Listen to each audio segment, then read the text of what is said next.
right. Welcome aboard. This is, let's see, episode number 150, evidence-based audio education and engineering.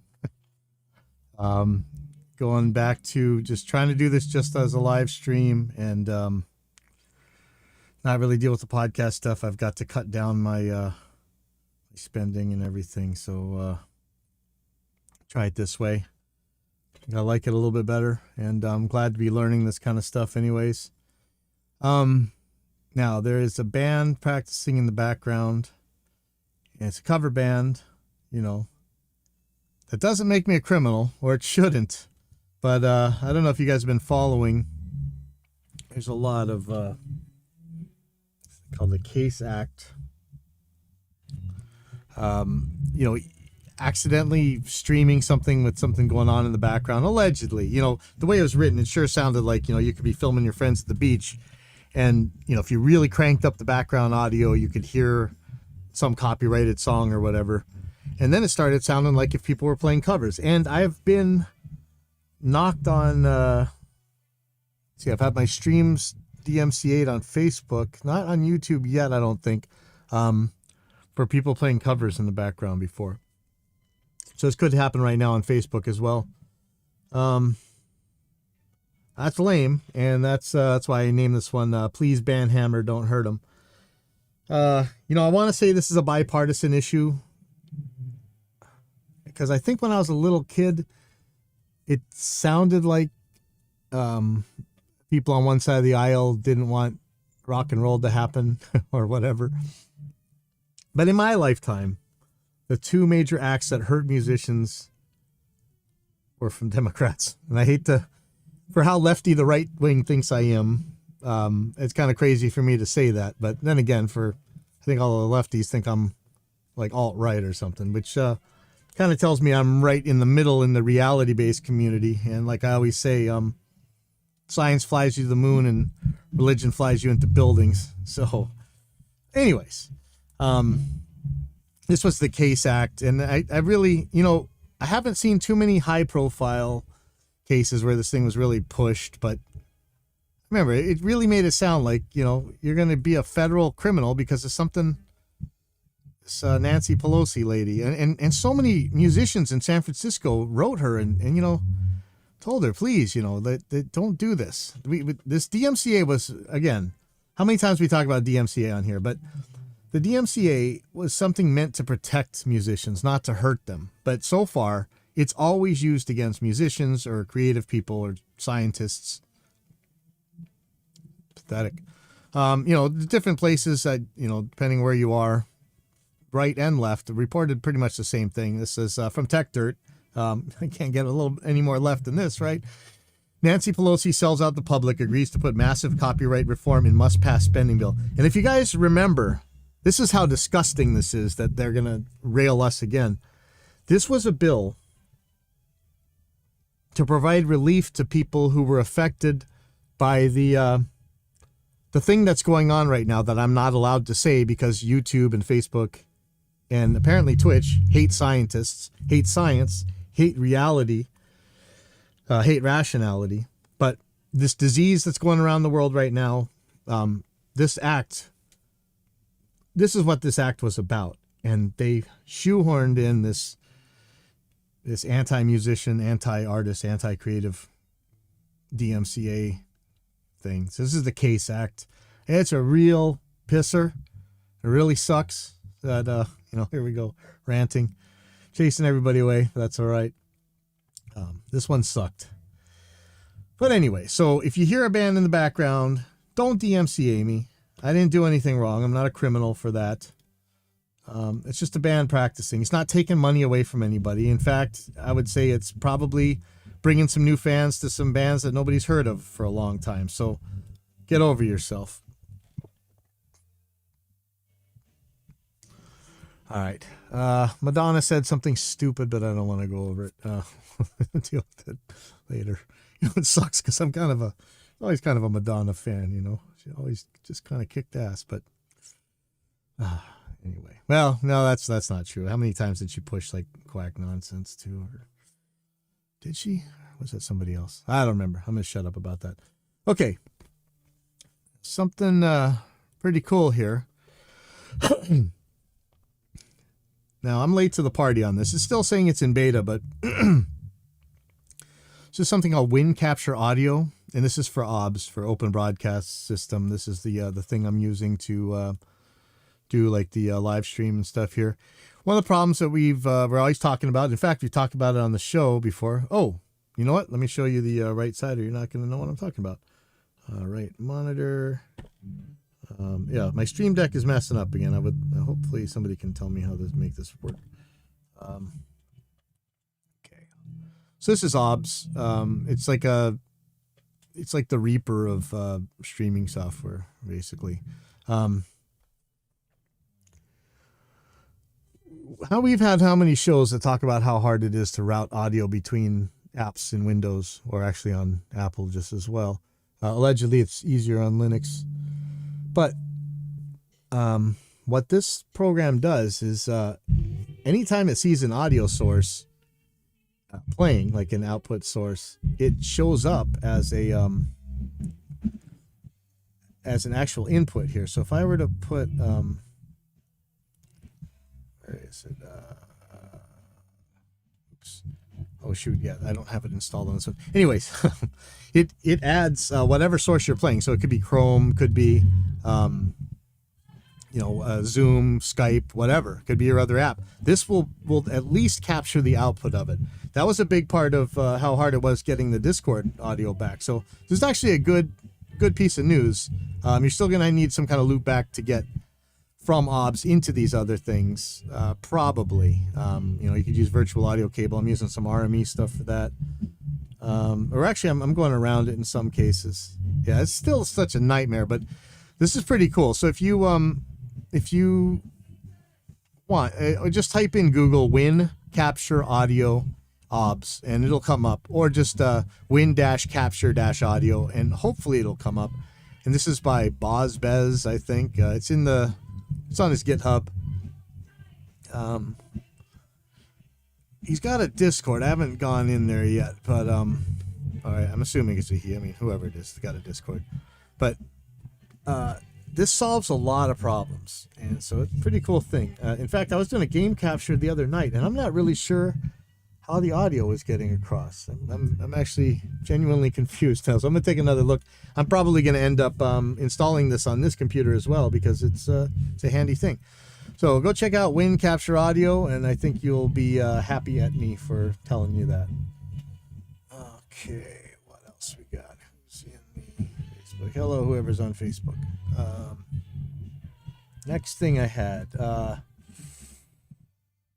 Oh boy, some of you guys can get mad at me. So this is from Plague Scythe Studios. To me, a pretty educational channel, especially about guitar amp modeling and stuff. And this video is called Neural DSP Tale: Brand Fatigue and Market Oversaturation. And I think a couple different times on this show kind of talked about Neural. This is a company that I tend to like. I don't kind of like the same things this guy's talking about. It really feels like a lot of these products are a reskin and a resell. And if you followed my company, you know that we had a major issue to make sure that never happened with us. But you know that this isn't a competitor. We don't make the same kind of plugins. I'm just saying. I'm terrified of I'm terrified of even the accusation of the reskin or of the resell. If you guys get reskin, I think you actually like that. It's the resell part I think you don't like. It's he said redundancy,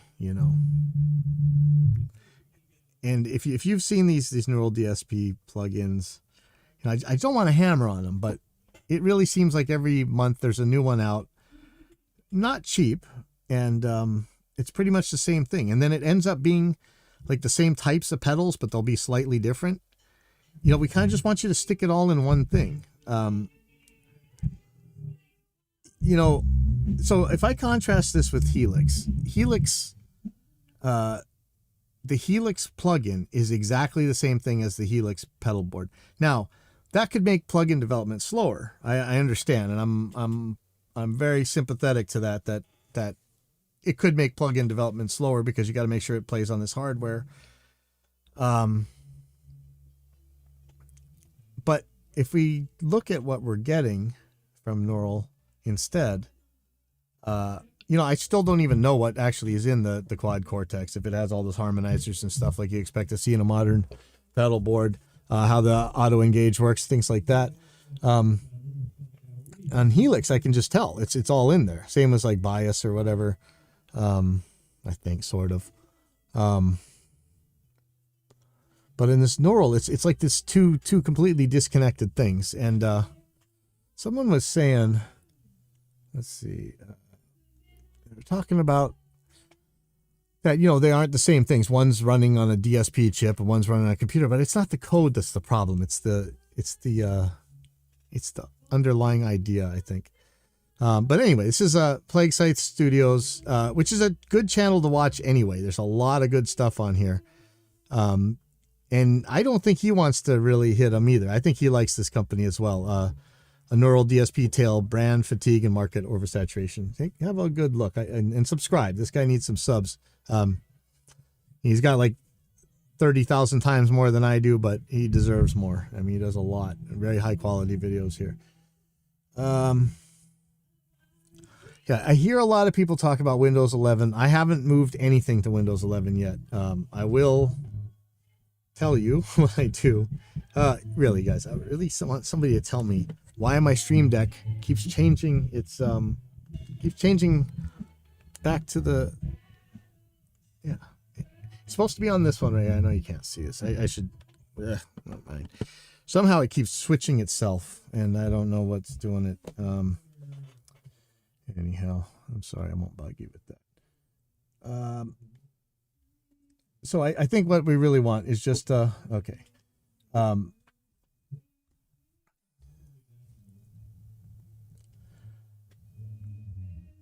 If you listen to the DAW Bench podcast, in fact, here, if you're not subscribed to the DAW Bench podcast, you should go check it out. DAW Bench Radio Show. We've talked about Vin Curliano on here before. He runs that dawbench.com, which used to be the benchmark to the low latency audio performance, driver performance, stuff like that. It's kind of like our low latency or round trip latency roundup that we have over at Kailua Music School.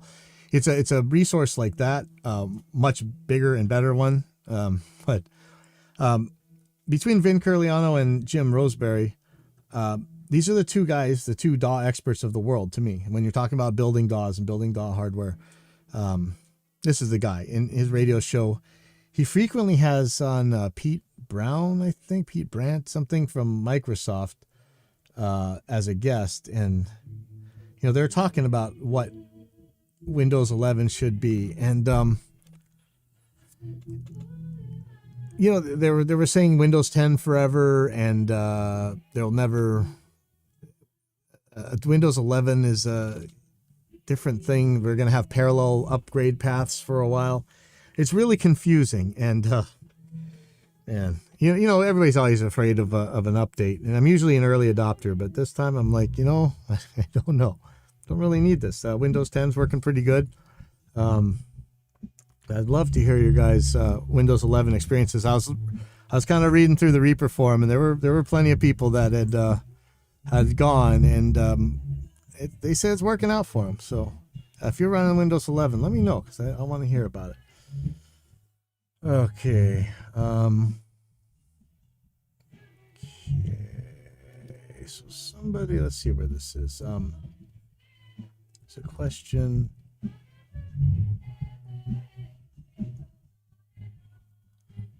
Question about, is it worth it getting a bundle? So I'm just going to read this. I'm looking to put together a bare bones recording setup just for songwriting and demo purposes. My previous experience is primarily messing with my GarageBand loaded iPad and playing into that via an iRig. I have a MacBook with Logic Pro X and just need an interface.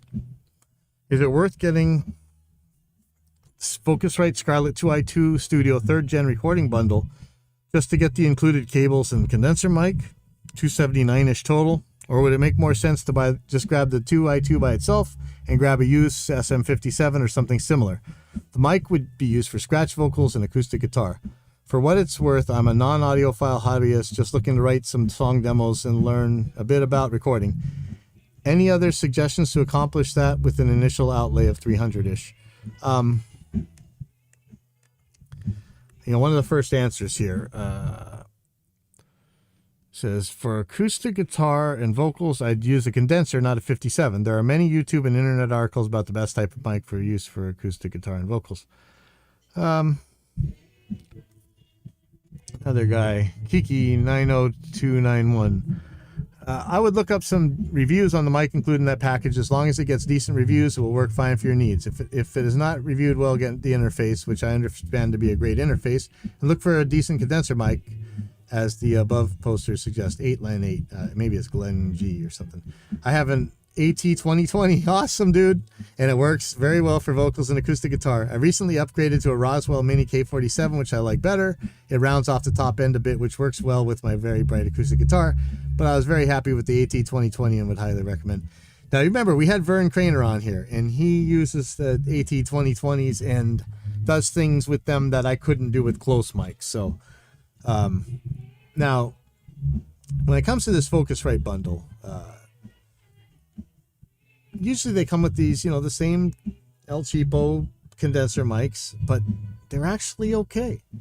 Some of them are like electric condensers, and some of them are, the regular capsules, but either one actually works pretty good. I would be surprised, not that there's anything wrong with the 57, but...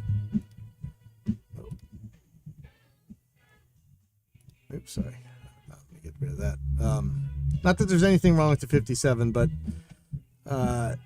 these condenser mics are nice, and they're a lot. I think in some ways they're more forgiving because they're gonna pick up a lot more than a dynamic mic normally, and at the same time they really show the problems with acoustics right away, because this mic's going to just make the whole room, like every problem in the room is going to show up. And to me, that's a good thing. The beginner can always turn it down and it'll be more like the dynamic mic. But I think learning to deal with rooms and acoustics right away is a good thing. And I don't know if I've seen people buy the bundles. I think one bundle I saw might have turned up with the bad mic, but there was something weird about the shipment. The scary part is there's not that many chips on the market. I don't know that there's that many interfaces on the market right now. We're actually in some trouble with supply right now. But if it were me and I wanted to do something right now, I would just grab whatever's out there, to be honest, because I'm worried that you won't be able to get stuff. But what is a 2i2? How much does that cost? Let's see. Let's go to Sweetwater. I know. Sweetwater. No, Sweetwater. Let's take a look at these 2i2 bundles, or 2i2. Let's just look. And that didn't work. 2. Here we go. Okay, so check. What in the world is going on here? Why am I hearing... Check. I'm not hearing me, am I? What am I hearing? Wow. Okay, something weird was just going on. Anyways. So I see 2i2 3rd gen in stock. So look, when I click this in stock thing, looks about the same. Okay, 2i2 3rd gen for $169, or 2i2 3rd gen with the mic of questionable origin and a headphone, 9-foot mic cable, 10-foot mic cable. Useless bundled software. Boy, it's $110 for headphones and a mic that you don't know what it is. Let's see. Large diaphragm, condenser mic, and cables. $284. I don't know. I don't know about these bundles.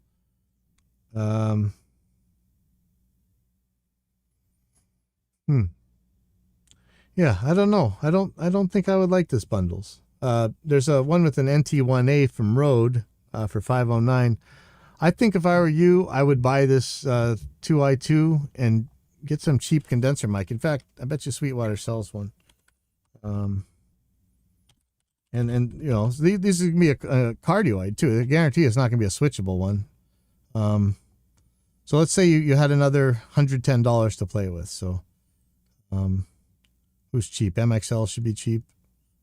And I know everybody's just, I just lost all credibility if I had any, right? Because I just said MXL. Holy crap. Since when did MXL cost so much? Boy, these used to be like the $20 and $40 mics. All right. Well, maybe that was, maybe that was worth it. I tell you, man, gear prices are through the roof. I'm really sorry because normally this is a much cheaper prospect. We have one of these V67Gs in the other room. It's fine. It's spitty like you'd expect, but it's fine. It'll be just like that Focusrite one. Wow, I'm actually kind of blown away by how much these mics cost. So SE is going to be okay. Let's go tried and true here. We go Audio Technica. We are going to go to cardioid, and there's still 44 left. How do we do this? $50 to $100. What do we got here? 5 mics. Here's a 2020 right here for 99 bucks. It's right on the edge here. I'm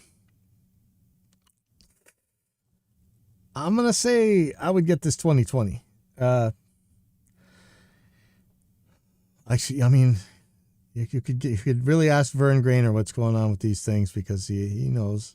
But it's a very capable performer and it's $100. Well, I'm sorry that, before mics are like 20, 40, 30 bucks. I'm sure there's $20 mics on Amazon. I don't know if they're any good, but this 2020 is good. I hate to tell you $100 for a mic, but it's better than $10,000 for a mic. So I would grab that. And headphones, I don't know who you're going to fight with somebody over headphones. I like these Audio Technica M30, M40, M50 things. They keep going up and down in price. So that's my 2 cents anyways. There's a lot of 2 cents, I'm sorry. Okay. We're looking at Reaper. Okay, so a question on the Reaper forum. Does PDC even matter on a reverb send? That's plug-in delay compensation. I'll read the original post. PDC is still one of those things I wish I didn't have to think about. No matter how much I try to understand it, it still causes much confusion. Anyway, I bought a reverb plugin I really like, Perfect Plate XL, but it adds tremendous PDC latency, around 2,000 samples. I can get around it by setting the chain PDC mode to ignore plugin delay, but what's the trade-off? I'm not sure what problems this might cause me later when I forget I've done so. Will it cause me any actual problems if I leave it that way forever? I'm used to the problems incorrect PDC settings have on recording tight rhythms while monitoring through Reaper, but I can't see what it's doing in this context. I guess it messes with the pre-delay times, but if I set that by ear with the PDC off and it's in time, what's the difference? I also do this with my guitar tracks when I'm improvising, so I'm curious what issues I'm causing by leaving it that way when I start recording the project. As far as I know, even if you left that latent plugin on, let me pop it up Reaper real quick, see if I'm just crazy. If I put on something with latency, and I hope this doesn't break this audio stream. I'll actually check this after that because I have a feeling this could break something. Let's see. So if I go to key listen, no. If I just go to look ahead, and now I'm adding latency, so that's 1536. It's close to the same samples that he's got. Now, if I have this track right here, and I look at the performance meter, there's PDC on one track, but is there PDC on the master? I don't think so. I think you're still. In fact, I'm going to arm this other one. I'm going to arm it at 27 actually.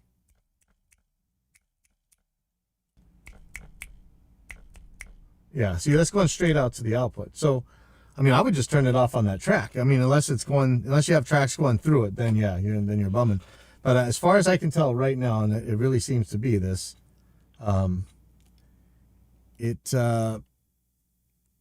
if you just turn off even if you leave PDC on, it's not going to matter to the tracks that aren't delayed. Yes, it'll. Boy, what will it do in the mix? It'll be the same. So, well, yeah, but yeah, actually, that is confusing. Okay, let's see what they have to say. So Judders says that's a 45 millisecond pre-delay, which is sizable, but by no means excessive. Whether you run into problems will be down to the reverb sound you're using and the music tempo. I wouldn't worry about it until you hear something that worries you. Interesting. Yeah. What problem does it cause? Just leave it on. Ass loads of latency. Okay, so here's No Fish. It's like this to my understanding. If a plugin reports latency to Reaper, Reaper delays the other tracks the same amount the plugin causes latency, so everything is in sync. Now, if you disable PDC on the reverb's track, the plugin still needs the same processing time, but the other tracks aren't delayed anymore. In case of a reverb send, this would actually be the same as dialing in pre-delay in the reverb, as mentioned above by Judders. Does this make sense, or is this what you're asking? I'm not sure that it actually delays the track, though, does it? Look, we're looking at 27 here. I'll pull the master in. Sorry about that. Here's the master track. Here's 27, and 15 milliseconds is a very long time. 1500 samples. So 45 milliseconds. Is that right? So let's just add some more. We'll just duplicate this one. Copy all effects. Paste effects. Paste effects. Paste effects. Paste effects. Hopefully this isn't scrambling my stream. Let me check my total mix real quick. Sorry about that. I just have to. I know I should be doing this on a separate streaming computer, but I really like the one computer thing. What is it? Channel number 5. Check. Still sounds fine. Okay. So, that's a lot of latency right there. Check. Now, check. Now, this meter's falling a little bit slower, but I don't know if that's not normal, but I swear it's raising at the same time. Yeah, let's just duplicate them again.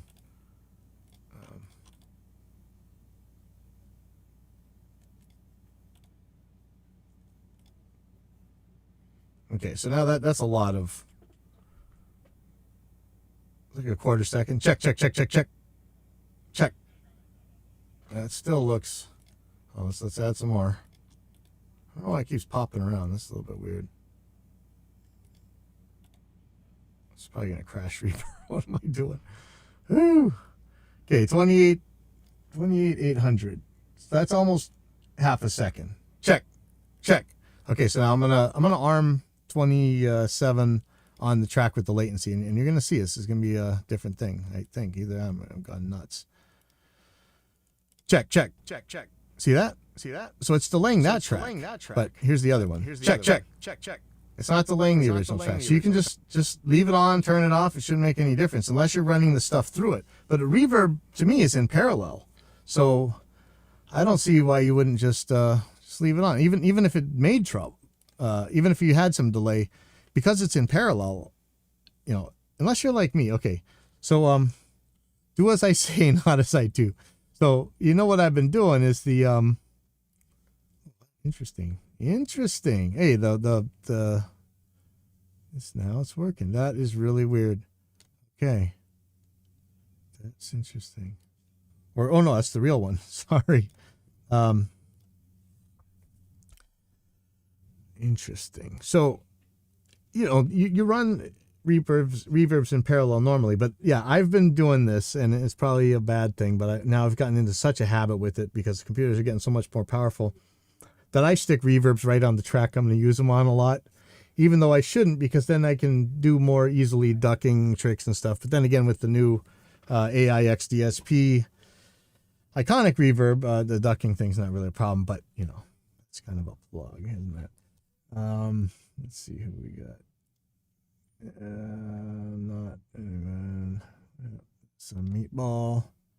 Yeah, I got meatballs in the comments. Okay, let's see. But yes, this PDC stuff can be really confusing. But in this case, it seems like to me I would just leave Just leave this stuff on. Okay. So this one here, it's a long thread, and you know, I kind of answered it in my snarky way, but you know, I'm one of the guys who actually measures this stuff. So this guy asks, "Hi guys, I'm a noob into the recording topic, and I'm trying to set up a home studio from which to upload videos on YouTube and Twitch. I currently have a complete chain from which I can register music." Give me 2 seconds here.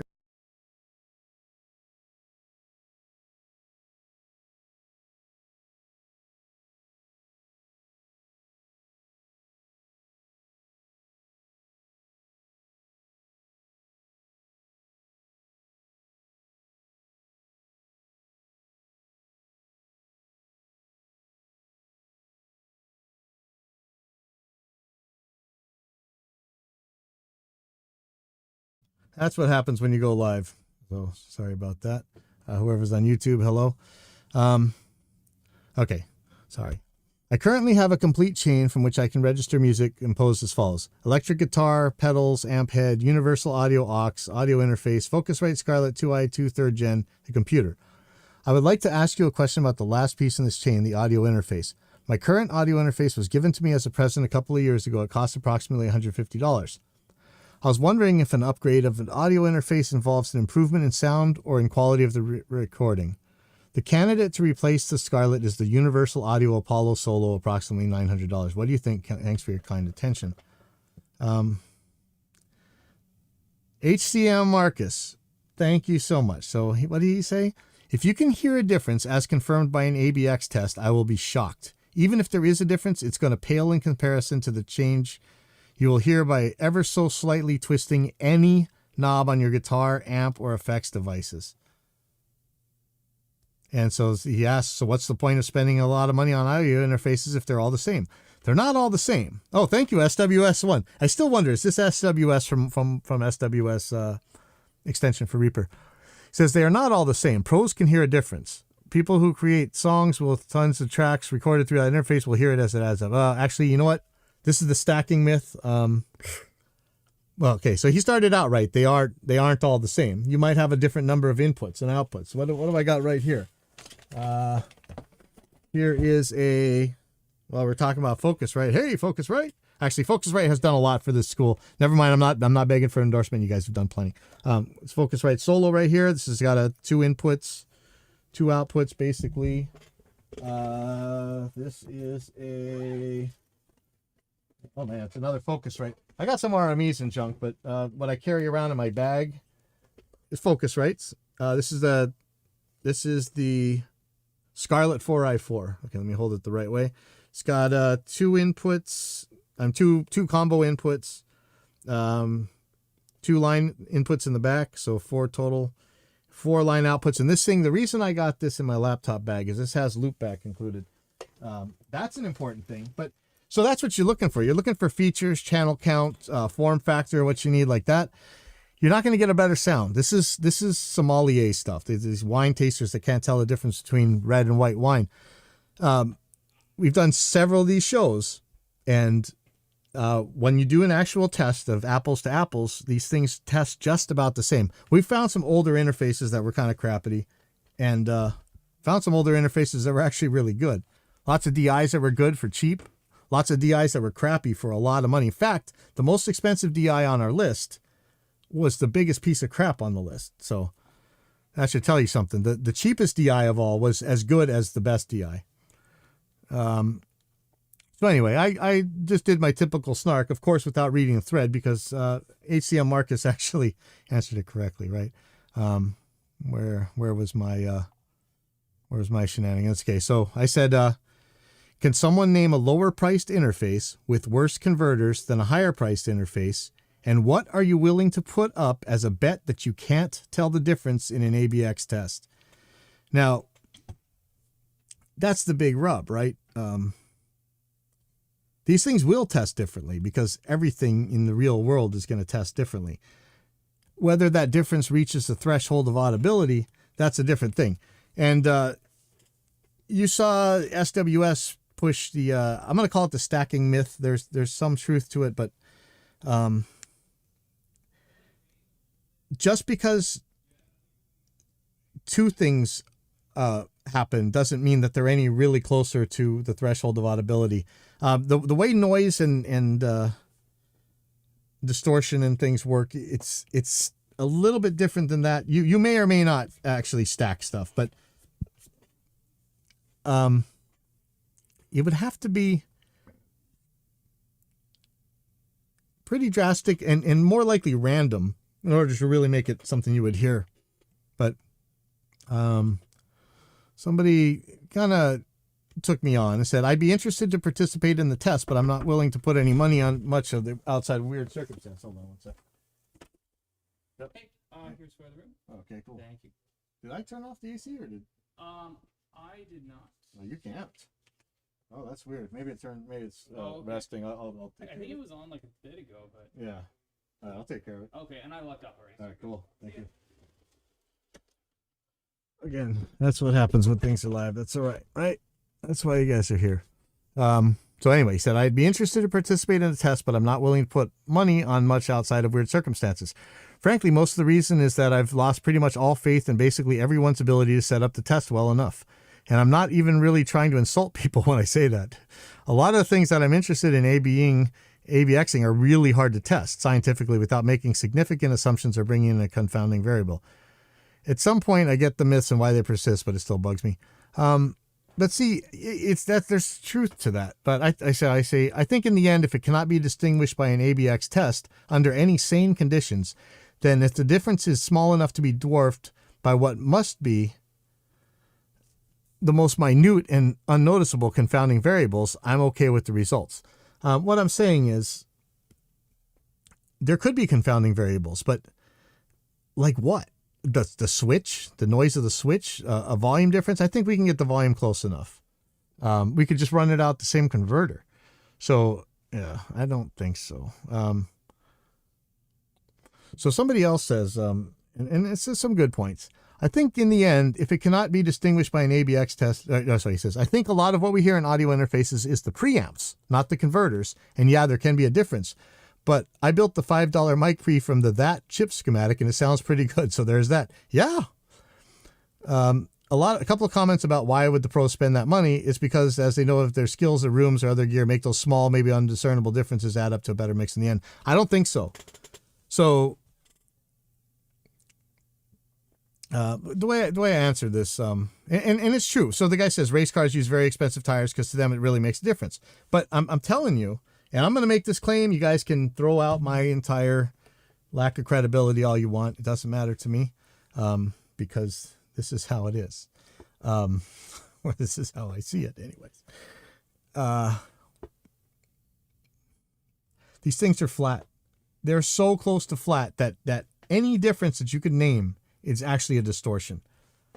If you say, oh, it's brighter, I guarantee it's not flat. It's going to have a boost in the treble, or it's deeper or whatever. It's going to have a boost someplace or a cut someplace. These things are so close to flat, so close to noise free, so close to distortion free. Most of this stuff is full of crap. So I said, I think we finished the ABX testing for 99% of interface mic preamps years ago, so I'm willing to include them in a test confidently. But yeah, for the OP, definitely don't listen to sommeliers, audio or otherwise. Turns out they can't tell the difference between red and white wine, right? And then so this guy, of course, I had already said it, right? The biggest confounding variable is level. Most people don't come anywhere near close enough.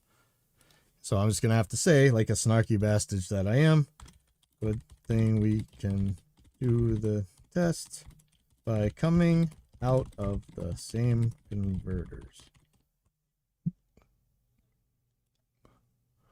But anyways, this is just apologetics. This is apologetics like any other religion, like the sommeliers, like the fruitcake politic crazies out there. It's just religion. It's the same kind of apologetics the wine tasters and the cheese tasters or whatever give for their inability to discern jack diddly. They make all kinds of excuses about why they were like, remember the Stradivarius, the violin test, all the violin snoots got just completely owned, man. I mean, and then they of course, you know, just like the Dowsers, when James Randi was showed these Dowsers couldn't do jack, you know, they come back with all these excuses a couple days later, right? I mean, this is the same thing. Just like any religion, just like the mic preamp nuts. And like I said already, science flies you to the moon, religion flies you into the buildings. And, you know, please, Banhammer, don't hurt them. I had a cover band playing in the background. It doesn't make me a bad person. And that's the show for today. I'll see you guys next week, or I'll see you in tech support, actually, probably.